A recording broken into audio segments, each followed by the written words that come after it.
Ito naman yung swak sa pangbahay setup ng boss. Lalo-lalo na yung mahilig sa video, okay?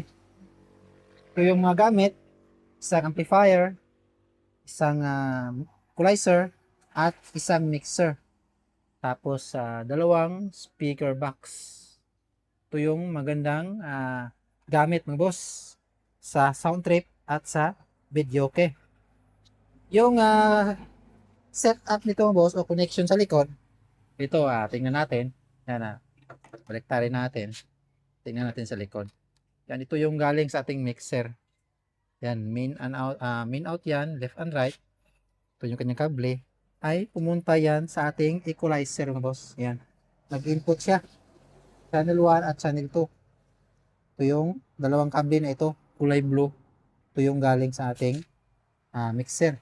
Tapos ito yung output ng ating equalizer. Channel 1 at channel 2. Yan, may output.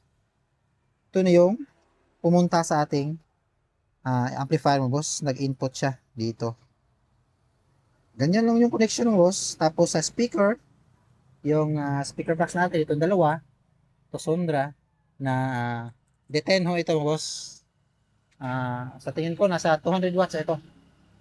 Yung dalawa. Dito natin siya niload mo boss sa speaker A o system A. Naka right and left mo boss. Ito isang box at ito naman yung isang box. Tig-isang box bawat channel mo boss. Yan yung connection natin mga boss. Ito yung magandang pambahay setup na swak sa budget nyo. Sa microphone pala mga boss, kung gusto nyong gumamit o magsaksak, ay dito nyo na yan i-saksak sa line. Yan, meron yan, line, bawat channel. Dito kayo mag-input kung PL yung gamit ng inyong microphone. Kung XLR naman, ay dito kayo magsaksak. Yan, meron yang input bawat channel. At ito na yung magiging volume niya. Sa audio source naman, kung meron kayong player, karaoke player, ay dito na kayo magsaksak kung merong mono left o mono right yung inyong mixer. At ito na yung magiging volume ng inyong audio source.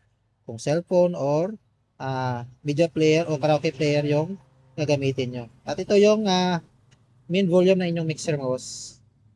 Pwede rin kayong gumamit ng dalawang channel mo boss sa inyong audio source. Lagyan nyo lang yung lagyan nyo ng ganito mo boss na adapter para sa inyong RCA. Ito na yung magiging volume itong dalawa. Left and right, dito nyo saksak yung 3.5mm to RCA nyo na gagamitin na kable.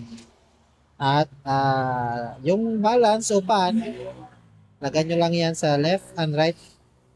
At ito na yung magiging volume ng inyong audio source.